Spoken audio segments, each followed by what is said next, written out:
how to design hands-on activities that engage multilingual students and support their English language development. This is one of my favorite topics because I think sometimes we feel as teachers that we're limited by the instructional materials that we have, or that we're really overwhelmed by the instructional materials we don't have, and people are in both or or one of the other camps. So whichever camp you're in, or if you're somewhere in between, think about it this way: starting with the end in mind, with what you want the student to produce as a result of learning in whatever unit you're teaching, will help drive what activities you can design. For example, at the end of a unit, let's say it's about immigration, and I did this a lot as a social studies teacher, was I wanted the students to create their own personal family timeline of themselves or of their culture or their national origin, and be able to see the patterns in the United States and connect it to the patterns that we were learning about locally.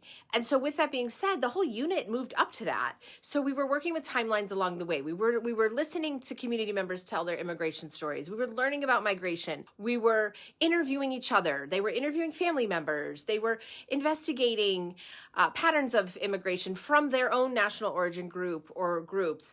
And it lent itself, because the final product was very hands-on, it lent itself to products along the way that were hands-on, engaging activities where students could take risks and really expand their language and learning with each other.